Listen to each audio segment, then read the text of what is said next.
ಏನಪ್ಪ ಅತ್ತೆ ಇಂಥ ಪರಿಸ್ಥಿತಿಗೆ ತಂದ್ಬಿಟ್ರು ನನ್ನ, ಇಂಥ ಇಕ್ಕಟ್ಟಿನ ಪರಿಸ್ಥಿತಿಗೆ ತಂದ್ಬಿಟ್ರಲ್ಲ. ಇವಾಗ ನಾನು ಅವ್ರಿಗೆ ಏನು ಹೇಳಿ, ಏನು ಮಾಡ್ಲಪ್ಪ ದೇವ್ರೆ, ನನಗಂತೂ ಒಂದು ಅರ್ಥ ಆಗ್ತಿಲ್ಲ. ನನ್ನ ಮಗನ ಮದುವೆ ಆಗ್ತೀಯಾ ಅಂತ ಕೇಳಿದ್ರು. ಈಗ ನಾನು ಅವ್ರಿಗೆ ಏನು ಹೇಳಿ, ಒಂದೂ ಗೊತ್ತಾಯ್ತಿಲ್ಲ.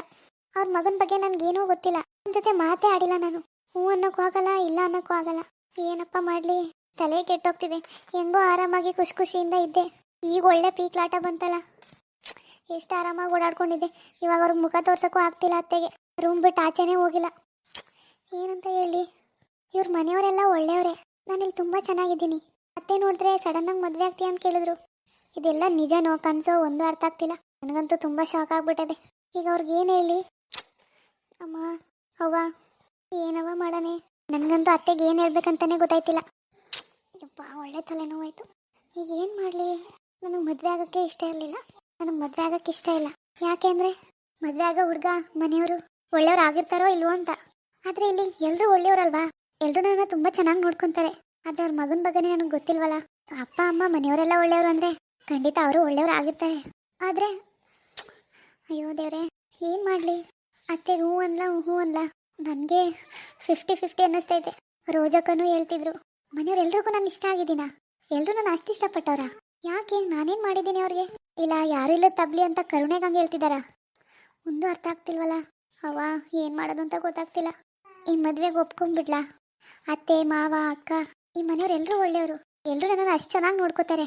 ಇನ್ನು ಈ ಮನೆ ಸೊಸೆ ಆದರೆ ಇನ್ನೂ ಚೆನ್ನಾಗಿ ನೋಡ್ಕೋತಾರೆ ಅಲ್ವಾ. ಮದುವೆ ಆದರೆ ಏನು ತೊಂದರೆ ಇಲ್ಲ, ನನ್ನ ಮನೆ ಅಂತಲೇ ಅನಿಸುತ್ತೆ. ಅನ್ಸೋದೇನು, ಮದುವೆ ಅಂದರೆ ನನ್ನ ಮನೆಯೇ ಅಲ್ವಾ. ಕರೆಕ್ಟು. ಯಾರೋ ಗೊತ್ತಿಲ್ಲದಿರೋ ಹುಡುಗನ ಮದುವೆ ಆಗೋ ಬದಲು ಮನೆಯವರು ಮನೆ ಎಲ್ಲ ಗೊತ್ತಿದ್ದು, ಎಲ್ಲರ ಬಗ್ಗೆನೂ ಗೊತ್ತಿದ್ದು, ಅವ್ರು ಒಳ್ಳೆಯವರು ಅಂತ ಗೊತ್ತಾದ್ಮೇಲೂ ಮದುವೆ ಆಗೋದ್ರಲ್ಲಿ ಏನು ತಪ್ಪಿದೆ. ನನಗೂ ಇನ್ನು ಯಾರಿದ್ದಾರೆ. ನಾನು ಒಂಟಿಯಾದಂಥ ಸಂದರ್ಭದಲ್ಲಿ ನನಗೆ ಆಶ್ರಯ ಕೊಟ್ಟು ಪ್ರೀತಿಯಿಂದ ನೋಡ್ಕೊಂಡಿದ್ದು ಅತ್ತೆ ಮಾವ. ನಾನು ಏನೂ ಅಲ್ಲದೆ ಇದ್ದರೂ ಅವ್ರು ನನ್ನ ಅಷ್ಟು ಚೆನ್ನಾಗಿ ನೋಡ್ಕೊಂಡಿದ್ದಾರೆ. ಇನ್ನು ಈ ಮನೆ ಸೊಸೆ ಆದರೆ ನನಗೇನು ಕಷ್ಟ ಆಗಲ್ಲ. ನನಗೆ ಯಾವ ಭಯನೂ ಇರಲ್ಲ, ನನಗೆ ಯಾರ ಕಾಟನೂ ಇರಲ್ಲ, ಯಾರಿಂದ ತೊಂದರೆನೂ ಆಗಲ್ಲ. ಬರೀ ನನ್ನ ಜೀವನದಲ್ಲಿ ಸಂತೋಷನೇ ಇರುತ್ತೆ. ಕರೆಕ್ಟು. ಇದಕ್ಕಿಂತ ಒಳ್ಳೆ ಸಂಬಂಧ, ಇದಕ್ಕಿಂತ ಒಳ್ಳೆ ಮನೆ ನನಗೆಲ್ಲಿ ಸಿಗುತ್ತೆ. ಚಿಂದಂತ ಅತ್ತೆ, ಚಿಂದಂತ ಮಾವ, ಚಿಂದಂತ ಅದಕ್ಕೆ ನಾದ್ನೀರು. ಇದಕ್ಕಿಂತ ಇನ್ನೇನು ಬೇಕು ನನಗೆ. ಎಲ್ಲ ಹೆಣ್ಮಕ್ಳಿಗೂ ಇದೇ ಆಸೆ ಇರುತ್ತೆ ಅಲ್ವಾ. ಅತ್ತೆ ಮನೇಲೂ ಅಮ್ಮನ ಮನೇಲಿ ಇದ್ದಂಗಿರ್ಬೇಕಂತ. ಇಲ್ಲೂ ಅದೇ ಥರ ಇದ್ದೀನಿ. ಇದಕ್ಕಿಂತ ಭಾಗ್ಯ ಇನ್ನೇನು ಬೇಕು ನನಗೆ. ಇದು ಗಂಡನ ಮನೆ ಅಂತ ಅನ್ಸೋದೇ ಇಲ್ಲ. ನನ್ನ ತವ್ರ ಮನೇಲಿ ಎಷ್ಟು ಖುಷಿಯಾಗಿ ಆರಾಮಾಗಿದ್ನೋ, ಇಲ್ಲೂ ಅದೇ ಥರ ಇದ್ದೀನಿ. ಅದೇ ಮುಖ್ಯ ಅಲ್ವಾ. ಅದಕ್ಕಿಂತ ಖುಷಿ ನೆಮ್ಮದಿನೇ ಮುಖ್ಯ ಅಲ್ವಾ. ಈಗಲೇ ಹೋಗಿ ಅತ್ತೆಗೆ ಈ ಮದುವೆಗೆ ಒಪ್ಪಿಗೆ ಇದೆ ಅಂತ ಅಂತೀನಿ. ಅವಾಗ ಅವರು ತುಂಬ ಖುಷಿ ಪಡ್ತಾರೆ. ಹಾಂ, ನನ್ನ ನಿರ್ಧಾರ ಸರಿಯಾಗೇ ಇದೆ. ಅತ್ತೆ ಮಗನ ಮದುವೆ ಆದರೆ ಎಲ್ಲರೂ ನನ್ನ ಜೊತೆ ಇರ್ತಾರೆ. ತುಂಬಿದ ಸಂಸಾರದಲ್ಲಿ ಖುಷಿ ಖುಷಿಯಿಂದ ಜೀವನ ಮಾಡ್ಬೋದು. ಕರೆಕ್ಟು. ಈಗಲೇ ಹೇಳ್ಬಿಡ್ತೀನಿ ಅತ್ತೆಗೆ, ಅತ್ತೆ ಈ ಮದುವೆಗೆ ನಂಗೆ ಒಪ್ಪಿಗೆ ಇದೆ ಅಂತ.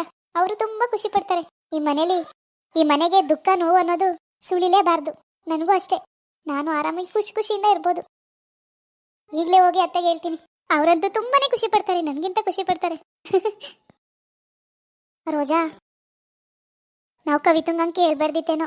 ನೋಡು, ಕೇಳ್ದಾಗಿಂದ ಪಾಪ ಬೇಜಾರು ಮಾಡ್ಕೊಂಡು ರೂಮಿಂದ ಆಚೆನೆ ಬಂದಿಲ್ಲ. ಆಳ್ಗರಳು ನಾನು ಯಾಕಾರು ಕೇಳಿದ್ನು. ನೀವೆಲ್ಲ ಹಂಗಂದ್ರ ಕವಿತಾನೇ ಈ ಮನೆಗೆ ಸೊಸೆ ಆದ್ರೆ ಚೆನ್ನಾಗಿರುತ್ತೆ ಅಂತ. ಆಮೇಲೆ ನಾನೇ ಅಂಗಡಿಗೆ ಹೋಯ್ತಿದ್ನಲ್ಲ, ಆಗ ಅಂಗಡಿ ಅವ ಅಕ್ಕ ಮತ್ತೆ ಇನ್ನೊಬ್ಳು ಅವಳು ಯಾವಳು ರಾಣಿ ವಾರ್ಗೆವಳು ಅವಳಲ್ಲ ಅವ್ರ ಅಕ್ಕ. ಅವಳು ಮತ್ತೆ ಇನ್ನೊಂದಿಬ್ರು ಬರೀ ಕವಿತನ ವಿಷಯನೇ ಕೇಳ್ತಾ ಇದ್ರು. ಯಾಕೆ ಇರ್ಸ್ಕೊಂಡಿದ್ದೀರಿ, ಯಾರವಳು, ಮದ್ವೆ ಆಗ್ದರೆ ಎಣ್ಣೆ ಇರ್ಸ್ಕೊಂಡಿದ್ದೀರಲ್ಲ ಅಂತ ಬಾಯಿಗೆ ಬಂದಾಗ ಮಾತಾಡ್ತಿದ್ರು. ಮುಂದೆ ಹಿಂಗೆ ಮಾತಾಡ್ತಾರಲ್ಲ ನಮ್ಮ ಕವಿತ ನಮ್ಮ ಮನೆ ಸೊಸೆ ಮಾಡ್ಕೊಂಡ್ರೆ ಯಾರು ಏನು ಮಾಡೋಕ್ಕದು ಅಂತ ನಾನು ಕೇಳ್ಬಿಟ್ಟೆ. ಈಗ ನೋಡಿದ್ರೆ ಅವಳು ಬೇಜಾರು ಮಾಡ್ಕೊಂಡ್ಳು. ಹೆಂಗೋ ಹೆಣ್ಣು ಮನೆ ತುಂಬ ಖುಷಿಯಾಗಿ ಓಡಾಡ್ಕೊಂಡಿತ್ತು. ನನಗೆ ಬೇಜಾರಾಯ್ತದೆ. ಬೇಜಾರು ಮಾಡ್ಕೋಬೇಡ ಬಿಡು. ಇನ್ನೇನು ನಮ್ಗೆ ಅನ್ಸಿದ್ದು ಕೇಳಿವಿ. ಅವಳಿಷ್ಟ ಏನಂದವಳು ನೋಡ್ದೆ. ಇವತ್ತು ನನಗೆ ಅವಾಗಿಂದ ಒಂಥರ ಆಯ್ತದೆ. ಅವಳ ಜೊತೆ ಮಾತಾಡೋಕ್ಕೆ ಬೇಜಾರಾಯ್ತದೆ. ಯಾರೂ ಇಲ್ಲ ಅಂತ ನಮ್ಮ ಮತ್ತೆ ಕರ್ಕೊಬಂದ್ಬಿಟ್ಟು ಮಗನ್ನೇ ಮದುವೆ ಆಗುವಂತಾಳಲ್ಲ ಅಂತ ಅನ್ಕೊಬಿಟ್ಟಾಳೇನೋ ಅಂತ ಒಸಿ ಕೊರಗ್ತೆಲ್ಲ ಅಷ್ಟೊತ್ತಿಂದ ನಾನು. ಓ ಕವಿತಾ ಬಂದವ, ಯಾಕವ, ಯಾಕೆ ಊಟನೂ ಮಾಡ್ದಂಗೆ ರೂಮಿಗೆ ಸೇರ್ಕೊಬಿಟ್ಟಿದೆ. ದಯವಿಟ್ಟು ನನಗೆ ಸಂಸ್ಬಿಡು ಕವಿತಾ. ನಾನು ಹಂಗೆ ಕೇಳಬಾರ್ದಿತ್ತು. ನಿನ್ಗೆ ಎಷ್ಟು ಬೇಜಾರಾಯ್ತೋ ಏನೋ ಅಲ್ವಾ. ಅದೆಲ್ಲ ಮನ್ಸ್ಕಾಕ್ಬೇಡ, ನಾನು ಅದನ್ನ ಕೇಳೇ ಇಲ್ಲ ಅನ್ಕೋಬಿಡು. ನೀನಂತೂ ಬೇಜಾರು ಮಾಡ್ಕೋಬೇಡ. ಅಯ್ಯೋ ಅತ್ತೆ, ನನ್ಗೆ ಯಾಕೆ ಬೇಜಾರು? ನಂಗೆ ಗೊತ್ತು ನೀನು ಬೇಜಾರು ಮಾಡ್ಕೊಂಡಿದ್ದೀಯ ಅಂತ. ನಾನು ನಿನ್ನ ಏನು ಕೇಳೇ ಇಲ್ಲ ಅಂತ ಅನ್ಕೋ. ಎಲ್ಲಾನು ಮರ್ತ್ಬಿಟ್ಟು ಮೊದಲೇ ಹೆಂಗಿದ್ದೆ ನಮ್ಮ ಜೊತೆ ಹಂಗೆ ಇದ್ಬಿಡವ. ಇನ್ನೇನು ಬೇಡ, ನಮಗೆ ಅಷ್ಟೇ ಸಾಕು. ಅಯ್ಯೋ ಅತ್ತೆ, ನೀವು ಯಾಕೆ ಇಷ್ಟು ಬೇಜಾರು ಮಾಡ್ಕೊಂಡಿದ್ದೀರಾ? ನೀವು ಬೇಜಾರು ಮಾಡ್ಕೋಬೇಡಿ. ನೀವು ಯಾವಾಗಲೂ ಖುಷಿಯಾಗಿರ್ಬೇಕು. ನೀವು ಈ ರೀತಿ ಇರೋದನ್ನ ನನ್ನ ಕೈಲಿ ನೋಡೋಕ್ಕಾಗಲ್ಲ ಅತ್ತೆ. ಇನ್ನೇನವ, ನನಗಂತೂ ಒಂಥರ ಬೇಜಾರು. ಹಂಗೆ ಹೇಳ್ಬಿಟ್ನಲ್ಲ ಅಂತ.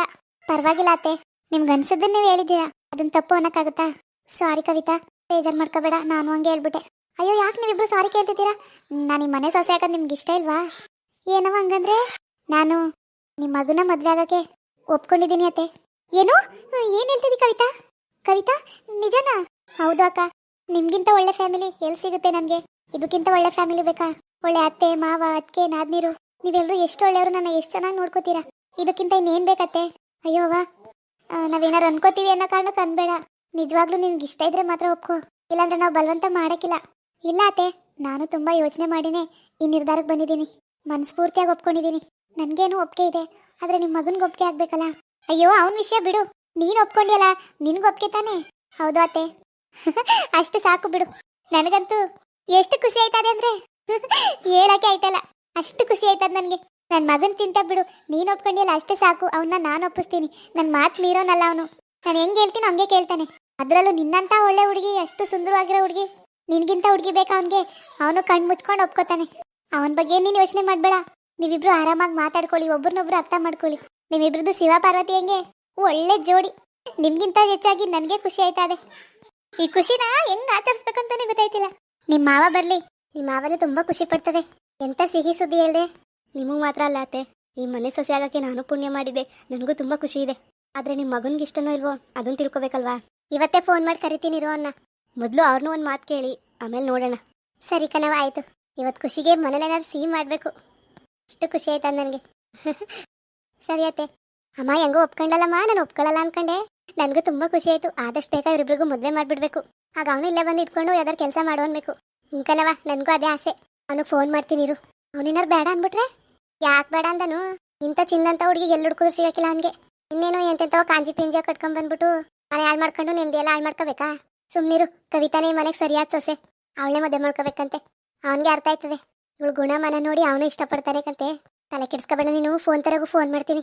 ಇರ್ತೀನಿ, ಒಂದು ವಾರ ಇರ್ತೀನಿ ಅಂತಂದ. ಇದ್ದಿದ್ರೆ ಸರಿ ಹೋಗೋದು. ಹೆಂಗೋ ಉಂಟೆ ಹೋದ್ನಲ್ಲ, ಈಗೇನು ಕರಿತೀನಿ. ಸುಮ್ಮನೆ ಕುತ್ಕೊಂಡ್ ಮಾತಾಡೋದ ಅವನ ಜೊತೆ.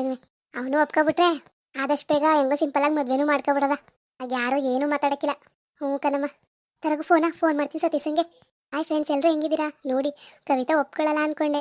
ಸದ್ಯ ಅವಳು ಖುಷಿಯಿಂದ ಒಪ್ಕೊಂಡವಳೆ. ನನ್ನ ಮಗನ್ನು ಕರೆಸಿ ಅವನು ಒಪ್ಸಿ ಆದಷ್ಟು ಬೇಗ ವಾಲ್ಗ ಊದಿಸ್ಬಿಡೋದೆ. ಏನಂತೀರಾ? ಹಂಗೆ ವಿಡಿಯೋ ಹೆಂಗೆ ಅನಿಸ್ತು ಅಂತ ಕಮೆಂಟ್ ಮಾಡಿ. ಇನ್ನೂ ಯಾರೆಲ್ಲ ಸಬ್ಸ್ಕ್ರೈಬ್ ಮಾಡ್ಕೊಂಡಿಲ್ಲ ದಯವಿಟ್ಟು ಸಬ್ಸ್ಕ್ರೈಬ್ ಮಾಡ್ಕೊಂಡು ಸಪೋರ್ಟ್ ಮಾಡಿ, ಹಾಗೆ ಶೇರ್ ಮಾಡಿ.